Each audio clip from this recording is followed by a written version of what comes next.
5, 4, 3, 2, 1.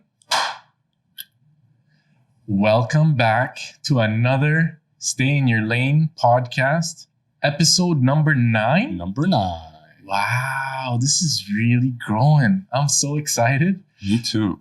As usual, my name is Nameer and Laith. This is my co-host, my man, my best friend, my boy. Do it. Laith al-Bazarga. You got to do it.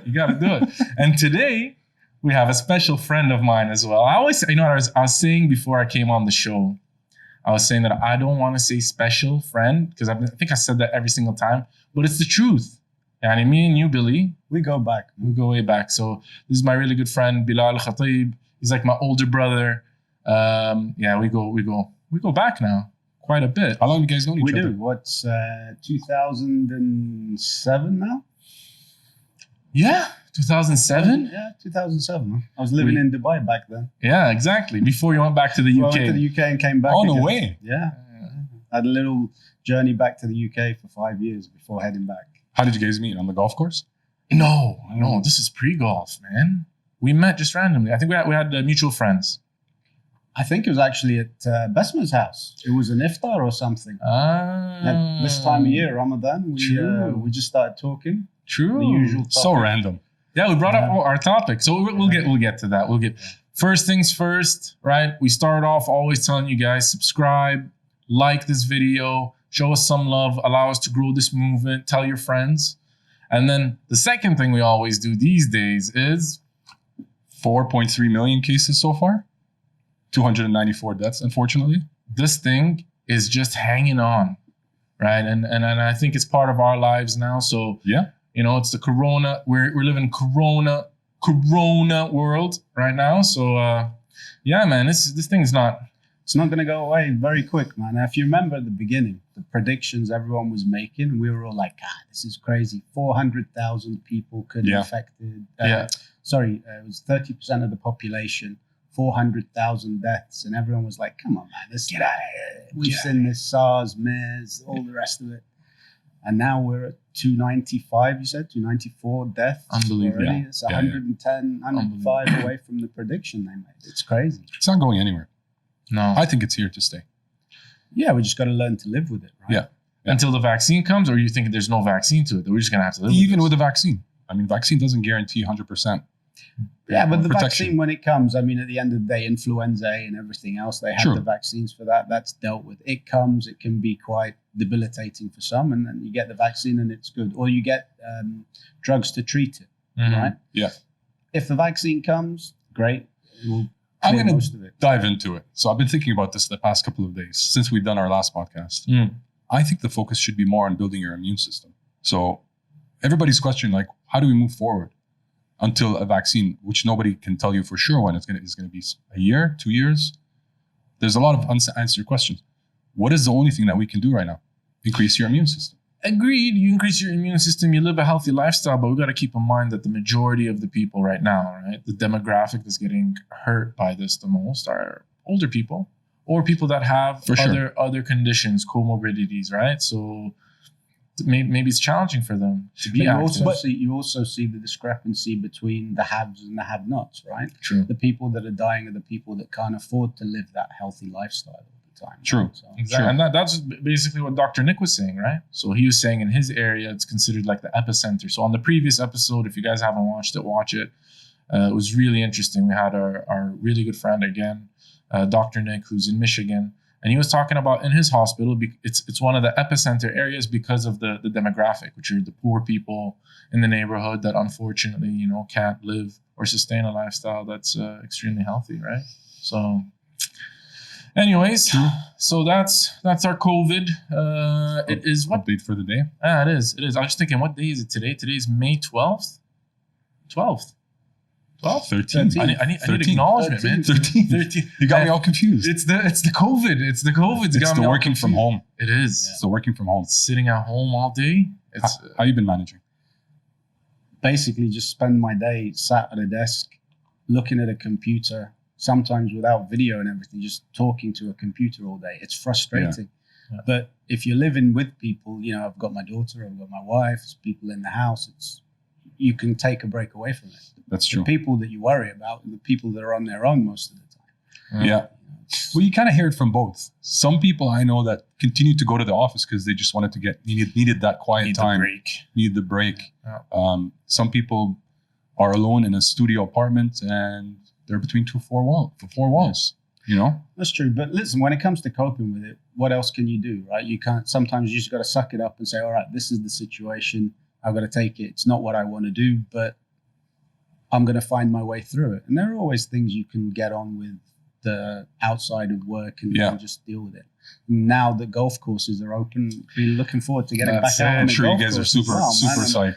I'm pumped just to get out, and enjoy being out for 2-3 hours without having to worry. Take it for granted. When was the last time you played? You played on and off recently, or no? Not at all. I'm trying to think when the last time was actually. I played with Mo, I think, back in February, early February. Mo Salah, believe it or not. And we're not talking about the Scouse Egyptian player. We're talking about a fan of the Scouse, funnily enough. The what? Mo. The Scouse? Scouse, yeah. That's what the... Scouse. Oh, yeah. I'm between Liverpool. Two Manchester United fans. Yeah, this is it. Definitely. I've consciously, just so all of you know, that I've really tried not to talk about Manchester United. But you guys have to understand, me not talking about Manchester United is like me not talking about my children. This affinity that I have with that club is just something tremendous. I even have a tattoo of them. So I'm in it. Well, I mean, I'm the same. I've been United all my life. Season ticket holder. Nameer was a season ticket holder with me as well. You remember the guy we met? Neil? Neil, yeah. He used to sit next to us. Yeah. So we're sat next to him. We've been to multiple games. He's sat in front of us. He's got his little boy with him. You just get talking during halftime and stuff. This is at Old Trafford. This is Old Trafford, northeast stand actually, and we're just, halftime having a chat, and you talk about the game and they get engaged. It's like literally before social distancing, they were like 30 centimeters in front of us. And so I was like, what's your name? His name's Neil. I'm Belal. He's Nameer. What's your boy's name? Trafford. All in. Wow. He's actually named him after the stadium. Oh, wow. So hardcore. Nameer and I both had the same thought immediately. It was like, so is your only boy? He's like, no, I've got another one. I go, please don't tell me his name's Old. Did you show him your tattoo? Yeah, I walk around Manchester just showing my tattoo. The funny thing is that you find a lot of fans, City fans, actually. Yeah. So, sometimes it goes down well, sometimes it doesn't. But, it's we live with it. But we've had some experiences there in Old Trafford, man. It was man. We've been to a lot of the big games. Real Madrid. I've been to Barcelona. I've been to Inter, Jose Mourinho, Liverpool, Chelsea. City. Have you been to City? No. I didn't make a City game. No, I haven't. Tottenham, no. Newcastle, yes. Arsenal, yes. Yeah, you made all the big ones. I made most of the big ones. But yeah, it was. It's been. You're not a big football. Nope. What are you into? Curling? What is it? What is it? I stopped playing curling a while back. No, basketball. Toronto Raptors. So we got to talk about this, and I'm sure everyone is seeing it, right? The last NBA champions. The Toronto Raptors. I like it. The way COVID's going, it'll be 2 years in a row, mate. The longer, the better. But they're talking about reopening. The commissioner said he's going to make a decision within the next, I think, 2 to 4 weeks. But a lot of the players are getting together and saying, let's get it started. Really? LeBron James, a bunch of other players as well. Quickly saw the article.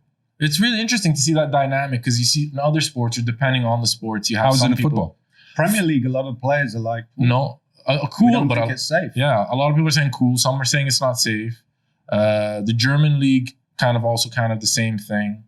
The Dutch league just canceled the whole season, right? The Dutch and the Belgians, I think, already canceled the whole season. The Germans are about to start, I think, next week or this weekend. Yeah. And then the Premier League said what? They're saying nothing before June 1. Yeah. But it seemed like the thread is that they will go ahead with it at some point. Well, I just pulled this up. The Manchester Evening News website. I'm not sure how good that is. Marcus Rashford is back at Manchester United training ground. Yeah, they're all back in the training grounds now. Yeah. Are they wearing masks when they're doing it? I don't know. And they're talking about potential restart next month. Yeah. He's rolling up in his Benz. Good for him. Good for him. And we watched it. I watched it. We were talking about the UFC earlier, right? So the UFC is one of those also that set up. That was an interesting one. It was. Watching it without, it's not that bad. I don't know, man. It's really weird not to hear the crowd. You lose a little bit of the dynamic. It's different. I can tell you something. We had a conversation about this. I don't know if you have any UFC fans watching this. Some of our friends maybe are. But the Ferguson Gaethje fight, the last fight, the main event, I thought was extremely, extremely exciting. And then they said that was whatever. I was expecting more of Tony Ferguson. And I didn't know much about Gaethje. I tell you something. If there was a crowd, I guarantee you would have made a difference? You would have said it was more exciting. But do you think it would have made a difference to the fight? In terms of outcomes, maybe. Yeah. You never know, the motivations, whatever. But I think, look, a fight is a fight. You imagine they were interviewing, I think Rogan was talking about on his recent podcast, where Cormier, one of the co-hosts, was commenting on what the other guy, Gaethje, should do. It was the first fight, the heavyweights. Yes, and they said that they could hear us. He was giving him, like, he was talking about the fight and watch out for your leg, and you can tell that he's adjusted based. So as we're learning the process, and you can see I just did another clap somewhere in the middle or the starting of our episode, we ran into another technical issue. So I'm telling you, man, we're gonna put out a podcast on how to make a podcast. I wonder how that's gonna sound. What do you mean? What just happened? I hope, probably what it sounded like. So it sounded like a huge buzzing sound in our heads. So basically what happened, we're in the middle of the conversation, and then I think it seemed to be the connection to the mixer just got loose and created this feedback. You kicked something. You're getting excited about the discussion. I can't remember what we were talking about. Yeah. We were talking about Cormier. You're talking about Cormier and fighting. And so Cormier was commenting on the fight, and that actually affected it. So I don't know. I think it plays a big difference.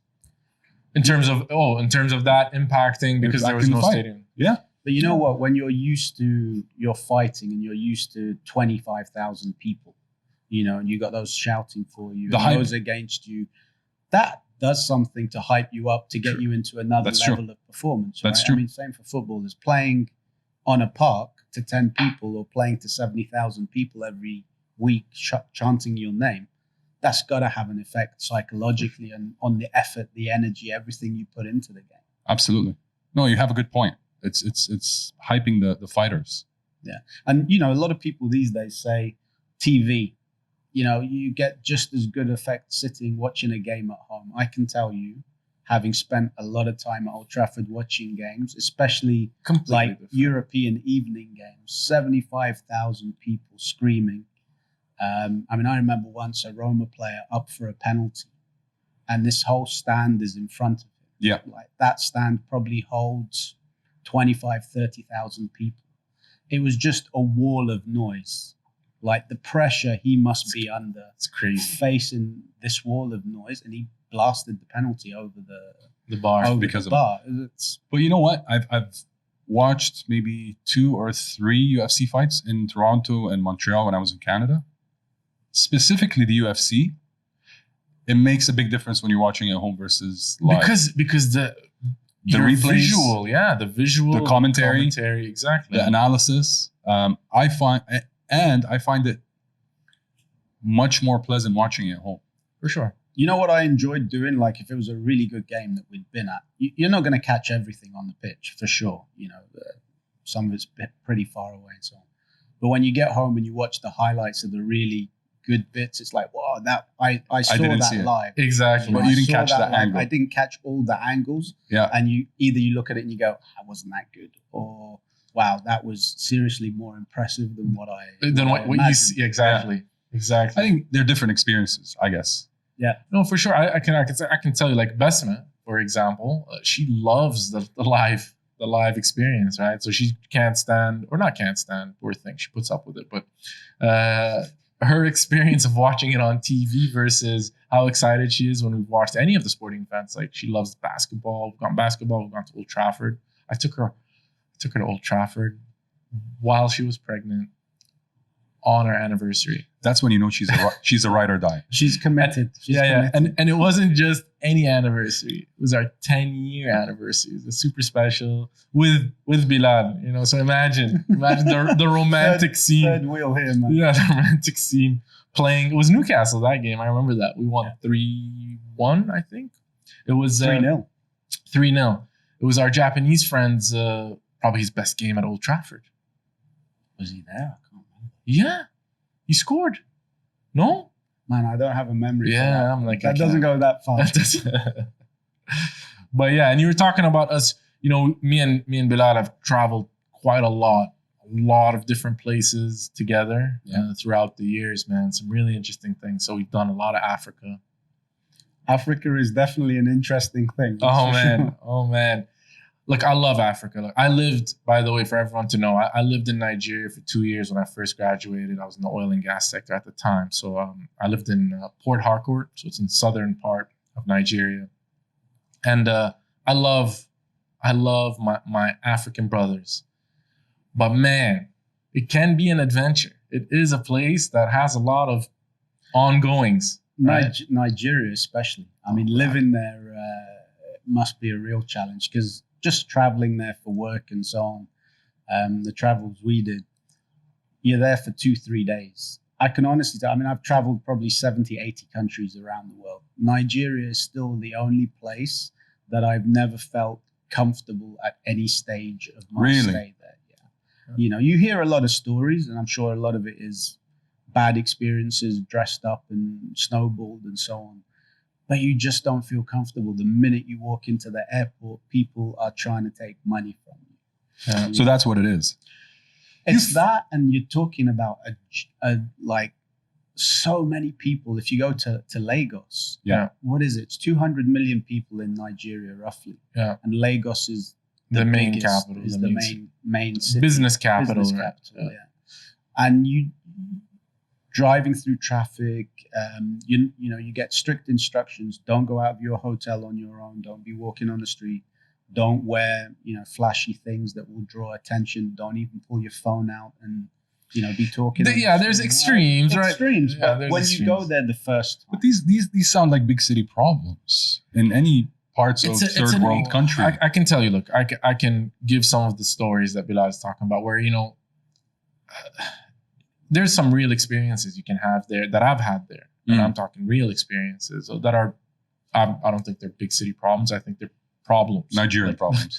Not necessarily Nigerian problems, but they're like problems in places that have issues like Iraq. Yeah.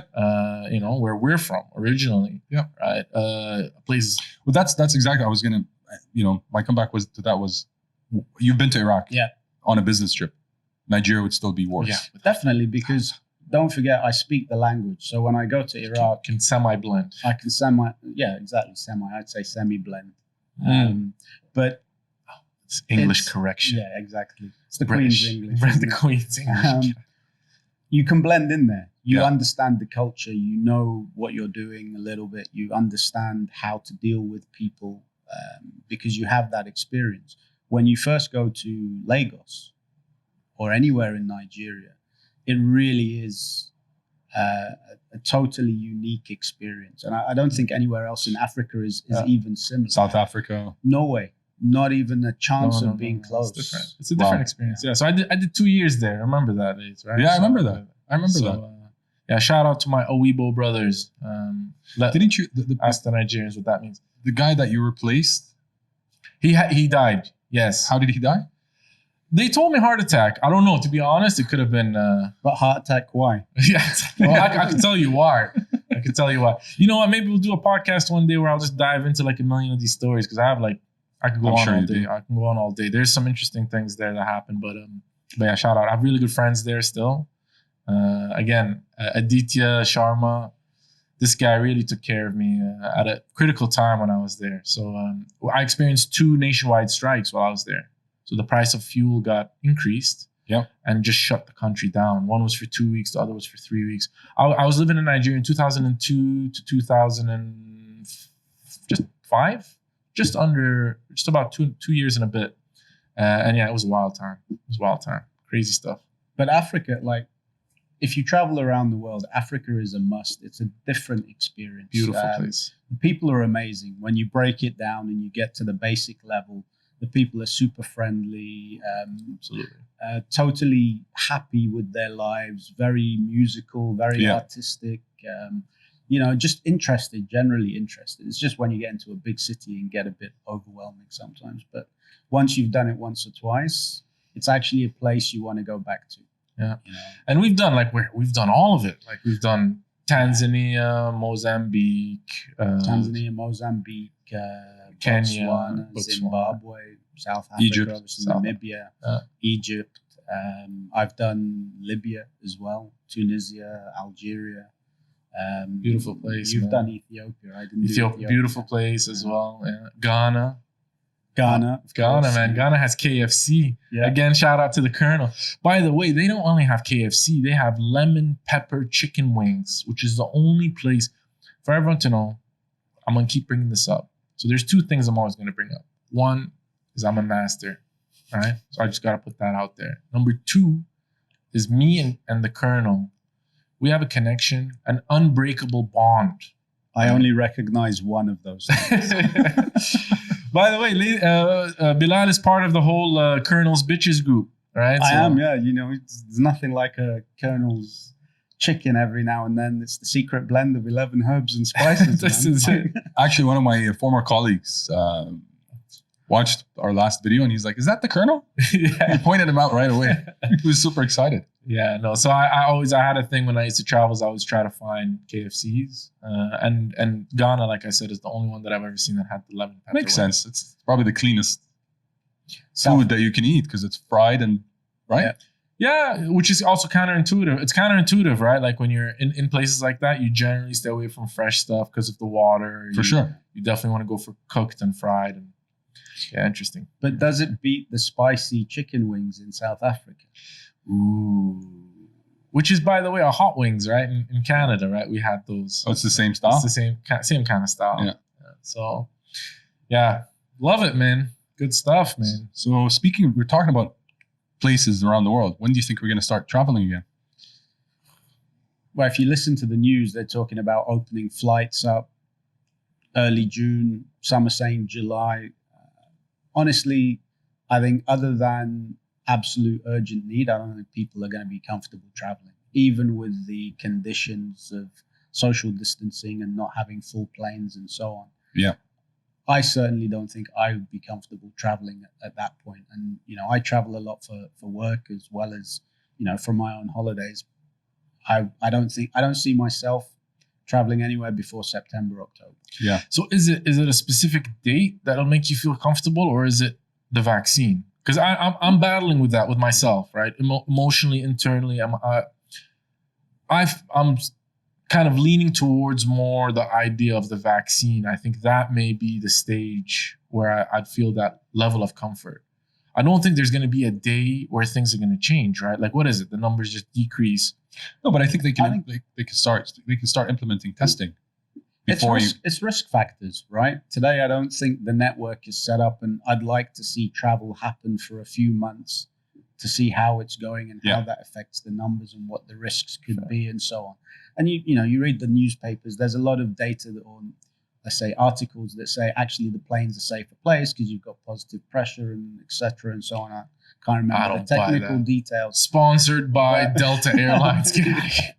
But for me, it's just to understand, what are the risks. So when people start flying, how many people are getting infected when the movement starts to happen? I don't think any of us could really ultimately wait until we have a vaccine, because business will need to continue, and there's the whole debate of the economy and COVID, right? And I think the reality is we've got to step back into doing, as everyone calls it, the new normal. Yeah. I think we can reduce the amount of travel that we do, definitely. Absolutely. I think sometimes we travel for the sake of traveling, because you need to travel 50% of your time because that means you're out and about and doing your business. Being active. But I think the modern, let's say the last 2 months where we've been locked up and been able to communicate, I think there's going to be a balance between what we do remotely and what we really have to do in person. Yeah. And I think people and companies will take decisions based on that rather than the flippant demands of traveling that we had before. But we definitely can't sit here and wait until. Absolutely. No, that's a good point. It's a sensible thing, right? Ultimately, but like I said, when I sit and I debate it with myself, I'm like, at what point will I say, okay, I'm ready to do this? And it's tough. It's tough to say that just because the numbers are a little bit less, as you said, you kind of want to see how it's going to play out. And then you also have to keep in mind, like I said, the other side. And I keep bringing that up, right? Like, what's the other side hold for you? Because we're not all running at the same speed, right? So you may gain control here, but maybe the place that you're going to is not in control. So hotels. This is the thing. I mean, you worry about potential lockdowns to where you go, and then you're stuck. We see a lot of people, for example, who are residents here and couldn't come back because everything got locked down, and they're being sort of brought back now, and they're the priorities. But I stopped my team traveling 2 weeks before we even had a travel ban because I said, I cannot risk one of you being stuck somewhere where you're not living. Yeah, that's not an option for me. So we shut that down pretty quick. Yeah, I don't know, man. I don't know. This is new norm. And the schools, right? That's always an interesting thing. I guess speaking to a colleague of mine today, Germany. He's in, I believe, Berlin. He took his kid to school today. But didn't they lose control? Like I heard there was rumors, or I don't know if it's rumors, or someone was telling me that the numbers spiked in Germany after they eased up. I haven't been keeping up, but he's saying, I asked him, like, how does it work? He's like, well, they've cut the classes in half. Okay. So a class of 40 now is a class of 20. And they only go to class once a week. So it's a phased approach. Okay. So the kids will start coming back. Well, what's the benefit of that? Okay, show up. I think it's one a week. Okay, just for sanity's sake, slowly, gradually build up towards it. You don't just say, okay, open up the schools right away. I think it's the phased approach where you do 1 day for the first month. And you kind of test and see how if people are getting it or if it's expanding or if that's the only, I think, approach you can go with. I have no idea. I have questions about just doing things for the sake of doing things, right? If it doesn't make sense, maybe it's the right things to think outside of the box or to accept things as they are. Initially, they were saying kids do not get infected, but now I'm seeing articles where kids are infected. No, kids are getting infected. The only article I told you, the 2 studies that I've seen, actually calling it a study, 2 articles that referred to studies. I haven't read the studies themselves, so let me be open about that. They said that children under the age of 10 cannot transfer or transmit disease, the COVID. So this is what I've heard. Yeah. The other thing that's been sort of popping up in the news recently is not so much the younger kids, but sort of 10 years old and upward teen sort of age. They're developing something called Kawasaki syndrome. They're seeing they don't know if it's a direct link, but they're seeing a number of cases which are quite rare. It's quite a rare disease apparently to have. Okay. And they're seeing these kids come in more and more with this. So, and it's a result of or potentially connected to? They don't know. They don't know. They're just seeing an increase in cases now that have come up. So I don't know. It would have been an interesting question to ask Dr. Nick. Yeah. And what is it? Respiratory or similar? I don't know. I just really read a small article, a small sort of clip about it, and we don't know. That's the thing. We can make the assumption that it's not affecting children, and so far, thank God, that seems to be the case. Because for me, I'd be even more concerned if that was, being the father of a young girl. That would concern me even more. For sure. So that's I keep hearing that. We don't know. Yeah. We don't know. Michael Yo. Yeah, I seen that. A young, healthy guy. He's a interviewer or an announcer, right? He's a comedian. But he was also on the E network for a while. Young, healthy dude. Yeah, but he almost died. 8 days it took him to get over the symptoms. His mother caught it. Took her 1 day. Yeah. So that you have a healthy, young, mid-age, not young guy who suffered through it, survived, got over it. And then you have an elderly person, his parent. And this is what we're talking about with Dr. Nick, right? Is that they're seeing it. To sit and say it's you can't box it. There's You can't put it in a box. And this is where I think that whole argument of I'm gonna risk it. You know what I mean? I feel like I'm let me good. get it and get it over with. That mentality. That is questionable in itself. And then the other part of the questionable part of that attitude is that the vector issue, right? Which was again brought up. Do you want to be giving it to people? Like, it's not just you. Yeah, you have a responsibility to the people around you, right? I got to be honest with you. If I didn't have a family that I was going home to, you'd be out. You're a cowboy. I would have gone out and said, you know what? Let me catch it. Let me get it and just go through this. Such a Billy move. I still can see you doing that. By the way, hold on. I'm gonna change it up, right? Because this kind of just Billy's attitude reminded me of a specific story I had with Belal.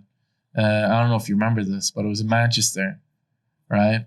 So we were in Manchester. So there's a couple of stories that we've had in Manchester. So obviously I used to come out. Yeah. And we used to go watch games. And then after we watched the games, we'd have something to eat. We'd have something to eat. Oh God. A few beverages, right? Okay. What's the name of the place? You gotta remember the name of the place. Was it Panacea? Panacea. So we used to go to Panacea. It's where all the football players used to go. So we used to always see a bunch of footballers. So there's two different stories, but just remind me of the first one that I want to remember. I think it was the first time we went to Panacea. We got a table. Yeah. And then remember, we got introduced to a couple of friendly guys. Yeah. Friendly guys. Yeah. Like, I think one of them really was into me. Okay. Right. Which is fine. He was really cool. And he had some girlfriends with him. And I think the girl was interested in Belal at the time. So anyways, we sit in, we have a great time. You know, we're having fun. And then Belal just disappears. So I'm like, okay, sure. Something good might have come out of it, whatever. And then all of a sudden, I get the bouncer coming in. He's like, listen, you know your friend? This guy is not coming back here. Billy? Yeah. What did you do? I don't know. He doesn't remember. That's exactly the point, right? Did you ask the bouncer? No, man. I just scurried off to go deal with my buddy. I would have thought the story would come from you saying, no, not at all. The other way around. No, man. I'm a very reasonable person. I'm normally a reasonable person as well, but Nameer, he's chilled with those things. Yeah. Did Manchester lose that day? I can't even remember that. I can't even remember the game. And the other story that I just remembered when we were talking about Panacea was the dance-off I had. Remember? With Tevez's buddies. Yeah, exactly. So Nameer fancies himself as a bit of John Travolta. Listen, guys. I just want, again, for the many things that I put out there. And I wish Besma was here because she would confirm this 150%.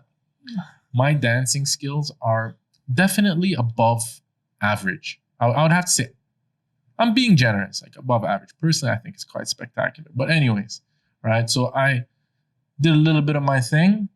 And Carlos Tevez, very famous footballer. He now plays with Boca Juniors, isn't it? He's back in Argentina. He's with Manchester City, so he was there with his friends. And I actually got a standing ovation, right? Wasn't your dad with us that night as well? And then he left as well. Yeah, that's right. Oh, man. Anyways. So yeah, we've had some interesting times. Me and Billy. You were bringing up a story about another thing as well earlier. Yeah, that was the cheeseburger story. Cheeseburger, Paris. That's definitely one of that's Nameer in his worst state. He couldn't deal with it anymore. I was so angry that morning. I was extremely angry. Again, we had as usual, me and Belal. We have a good time, and then woke up. We had to drive back from Paris back to Germany. Yep, 4 hours, 4.5 hours drive. 4 hours drive. There was I think it was the Paris Marathon or something that was going on that was blocking Paris the streets. Marathon, It was right, and I want to eat something. I woke up. I just want to eat something. Belal wants to take me on a tour of Paris. And I'm not in a condition of doing tours, right? He's, don't worry, there's a really good place. There's a McDonald's. There's a McDonald's right by the Eiffel Tower. I was getting my kicks out watching him get more and more stressed by the second. I mean, honestly, if I can find the picture on my phone, I'll send it to you. I've never seen a face like that before. Yeah. I wanted to murder him. I wanted to strangle him. I'm like, just get me to. I don't care. I don't want to be at McDonald's beside the Eiffel Tower. I don't care for the Eiffel Tower. I'll see it on a postcard. Just get me to. Did you order a Royale with cheese? I ordered. I think it was like a Big Mac, whatever. And then the story, how it all came out is I put a cheeseburger, guys. I put a cheeseburger in my pocket, and I saved it for later. So then, as we were in the car, like 3 hours into the car, I realized, I'm like, what's that smell? So we reached Germany, and he finally woke up after his cheeseburger. And I ate it. It was good, man. It was really, really good. It was, man. I love how McDonald's like doesn't go bad. Yeah. Like it's just like It's one of the benefits. perfect. So, You know what I miss? mm-mm. I miss Canadian poutine. Oh, You've had poutine. the main does a good poutine. Maybe it's not a Canadian one, but It's close. It's close. It's pretty good. It's close. I think he's from Montreal. No, the guy that I don't owns know. it. I heard something like that. But yeah, it's pretty good. It's pretty good. Poutine. Yeah, the cheese curds. I don't think people know about poutine. You gotta explain it to them, man. It's fries, your typical fries with gravy and cheese curds melted on top. It's the best thing after sliced. yeah, I haven't had it in Right. Canada. I've had it here, but You never had it in Canada when you came? but no, you never were had stuck on the whole maple dip donut thing. I remember that. Belal comes to Canada. He gets introduced to Tim Hortons, which we have now here. And he's just obsessed on the maple dip donut every day. It's a good donut. it's a very good donut, man. It's not an everyday kind of thing, you know? I don't know. I don't think donut is an everyday thing anyway. True. And me, I worked at Tim Hortons, so I have a weird work relationship with them. Timbits. I used to make the croissants. I used to make tea biscuits. I used to make muffins. And it was crazy. You know what's crazy? My parents let a kid in high school work a night shift 3 days a week, and they were all weekdays. And then they'd wonder why I'd be like sleeping in class, not paying attention. Be like, well, what's going on? You know what I mean? But yeah, I remember that. Like it was so that's my problem with that. And then Belal came with me to the post office, got really upset as an Englishman, you know. You guys take like nice to another level. So it was before we had the donut and the coffee as well. We hadn't been to Tim Hortons yet that morning. He's like, I need to go post something. All right, we go to the post office. We walk in. 5 minutes for 2 people to clear a queue. And so I don't know what they're asking for. It's a stamp. Weigh it, put the right stamp on it, post it. Move it. Yeah. So Nameer gets there. I mean, he swapped life stories with the lady behind the counter. How are you? How's your day? The weather's fine. He did the Canadian What thing. are you up to for the rest of the day? It's like, dude, can you just ask her to weigh it and put the stamp on and let's go get the coffee and the donut? Jill in Streetsville post office, you're a lovely lady. All right. I know we interacted only once, but you left a mark on me. You know what I mean? So Jill, shout out to Jill.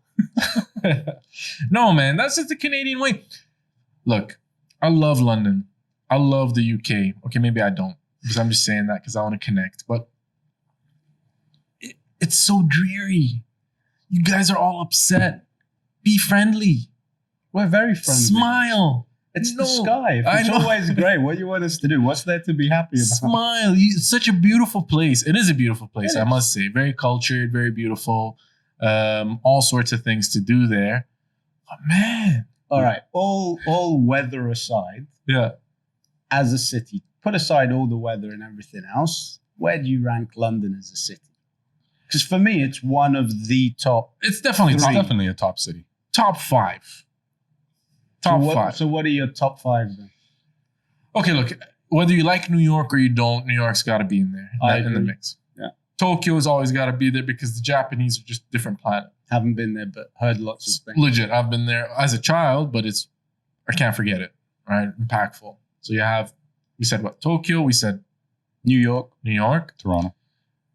Toronto, that's just the affinity, right? We have that love. We grew up. You got to love Toronto. It's nice, but it's not top 5. Right? Ooh. Please, not top please, 5. to all the viewers, please leave your comments, by the way. You know what? Leave your comments for what you think are the top 5 cities, number 1. And number 2, hurl your abuse at Belal for why he said that Toronto Don't is be a not in hater. the top Don't 5. be a hater. Yeah. For all those Londoners, hurl your abuse back for Toronto. Hey, being in didn't the I top say? 5. I said top 3. I said in the top 5. I said in the top 5. I gave the respect, right? But yeah, Belal just so hurl your abuse at him. So yeah, definitely Toronto. What else we say? West Coast. There's got to be something from the West Coast. Madrid. I agree with Madrid. What a beautiful place. Yeah, man. it is gorgeous. What a beautiful place. So that puts us in the top. That's 4. I don't know. Miami? You know, a Nice place city. I like, although it's a bit industrial, but I always enjoy it, maybe because I've got friends there, Milan. Nah, I think it's overrated. It's I've always grimy. enjoyed it. It is grimy. Have you been to the railway station? Yeah. Oh my God. So look, I can take care of myself for the most part. And I always feel like, you know, if I'm a burglar looking at me, I wouldn't rank myself in the top 5 of people to kind of go for. But that was a place, man. To be honest, I left there. I was dressed in a suit at the time. It was for work.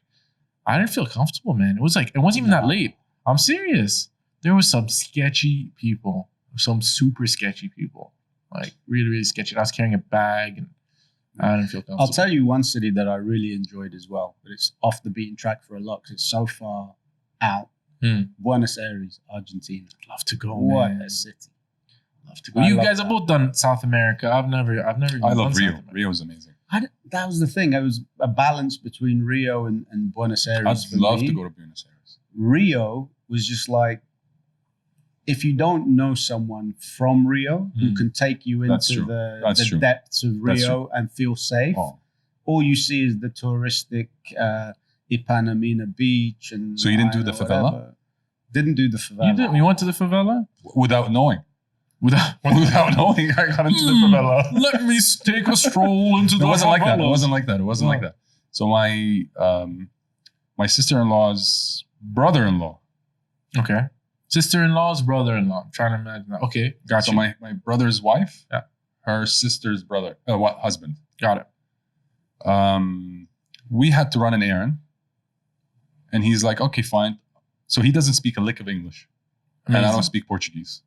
So we're literally communicating through Google Translate. So I'd write something in English, translate it in Portuguese. Thank God for the technology. It was amazing. It worked flawlessly until we got to the favela.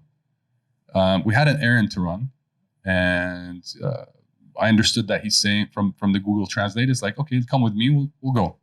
So we get in the car, in his little hatchback manual car. At the time, the favela was protesting against the government. So they brought the army. Amazing. So the Rio police brought the army because that's the only way they can deal with it. And I've heard of the favelas. I just, you've seen movies, you've seen it in the news. It's City of God. Yeah. City of God. Great movie. Love the movie. We get into this place where there's the army stationed there. Armored vehicles, heavy weapons. We drive by them. And then we get into these tunnels, up hills. And I'm looking around and I see these... It's getting darker and darker and darker. And then you see... Is it getting darker because of the sun or is it getting darker because... No street lights. No street lights. No street lights. I got you. And then we get to a roadblock and there's literally this maybe 12, 13-year-old, without exaggerating, with a machine gun in his hand, guarding the entrance to the favela. Yeah. At that point, I'm shitting my pants, This is where a normal person would turn and go. Exactly. But... No. So I stayed in the car. He had to go do whatever he needed to do. So just one thing, you're still unaware you were in the favela. Oh, at this time it was clear I'm in the favela because it's an uphill. Yeah. Which is funny, by the way. Speaking of funny things, I'm sorry I'm interrupting your story, but one of the funny things of favelas is kind of again counterintuitive, right? Like you always imagine the hills, yeah, right, with the view, yeah, is the high end areas. And the flatter areas are generally the ghettos, weirdest right? thing but you'll see. It's interesting. It's weird to experience because, like you said, you'll see these high-end, high-rise buildings, and they're overlooking a nice hill. And then we go around the bend, and it's a favela. Yeah. In fact, actually, one of the highest number of helicopter landing pads in the world is in Rio. Wow. Because they use helicopters a lot instead of going through regular traffic because of the violence, and rich people would rather take helicopters. Yeah. So anyways, he did what he needed to do. And I'm just sitting there shitting my pants thinking like, okay, if these guys approach me, I don't speak what they speak. I look like a tourist, although I've been told I look Brazilian, but still, there's a big difference between that Brazilian and the favela Brazilian. Luckily, he finished what he needed to do, came back in the car, and we drove off. And the whole time, I was kind of upset. Like, you should have told me where we're going. Yeah, exactly. But it was a happy ending at the end. I can tell you what you experienced in that. We're coming back to where we started, is how it feels in Nigeria all the time. With all due respect to Nigeria. Is everybody armed in Nigeria? Okay, I want to tell you one of the stories. So I used to have private guards. So in 2002, I think now things have kind of gotten a little bit better. But at that time, the company I was working for, and I used to handle accounts, so I used to pay a lot of the suppliers, distributors, was cash. So I used to go to the bank and literally, and I say literally get bags, 2 full bags of what they'd call Johnny Just Come or Johnny Just Go bags, right? Because it's the bags that when they kick out all, because Niger or Benin, they have a lot of these like almost like refugees or people coming in. So it's a famous bag where they're known to bring all their stuff in. So I used to go with this bags, massive bags to get Naira, right?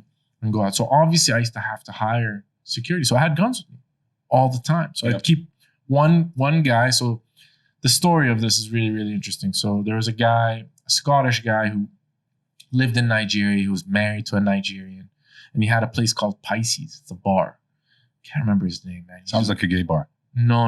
It was pretty cool. It was a pretty cool bar. It was really close to my place. So I'd met him. I started hanging out at that bar.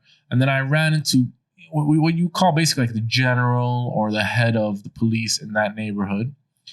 And we were, having a few drinks and talking and stuff. And I told him I was Iraqi and I was new. And at the time, you have to remember, I was like 21, 22. So I was really young.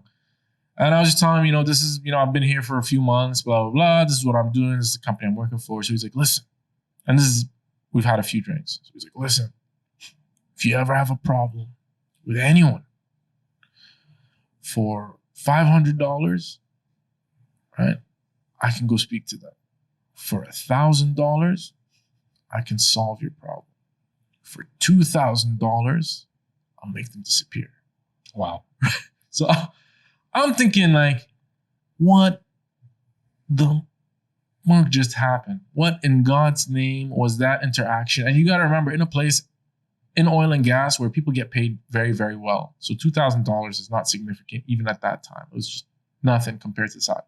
So that freaked me out. So anyways, I guess that was his sales pitch, right? So he tells you that. Then he says, listen, if you ever need security, I can give you some of our special forces, which they call MOPOs. MOPOs are like SWAT, kind of like specially trained people. So I was like, and I'm like, how much? He's like, $2,000 a month. Great. So I did that. So I had 2 guys. One guy stays in the house. One guy comes with me whenever I'm driving around, especially when I'm getting freaking bags of money. But imagine what I used to do to try to tell the neighborhood that we used to live, because I wasn't fortunate enough to live in to work with a company that was like a Schlumberger or a Halliburton, like those big companies that have beautiful compounds and whatever. I just lived in some like random, just a house in the company's just like a small servicing company. So I used to have to pay these guys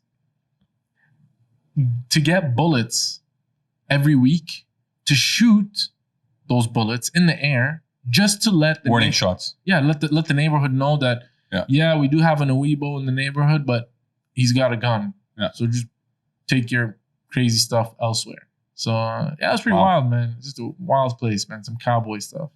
Crazy. That's an experience, man. Living in that kind of environment for 2 years, you said? Mm-hmm. You did it? Mm-hmm. But you were like 2 months on, 1 month off. Right? Yes, yeah. So that was good, right? So and I used to get paid on that 1 month off, and I used to go crazy, if you remember. When I used to come back to Toronto. I remember. Just come back to Toronto and just go nuts, man. I used to just go nuts. Because it's like you feel like you're so trapped for 2 months. It was like a jail sentence, man. So just felt, I used to get it out. It's crazy.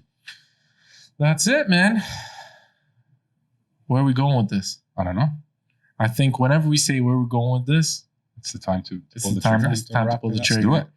So, guys, man, always a pleasure. Belal, thank you for coming. Thanks for having us here. Really, really appreciate it. Thanks for coming. Before we wrap it up, thanks to everyone. By the way, guys, we have a really interesting stream of guests. So we've booked it out for the next 10 weeks. We have some interesting surprises. We've been reaching out to a few people. So I'm really excited where this is going. I'm hoping that we can continue building this movement. Stay in your lane. Episode number 9, as usual. Subscribe, like, share with your friends. Much love. Much love. We out. We out.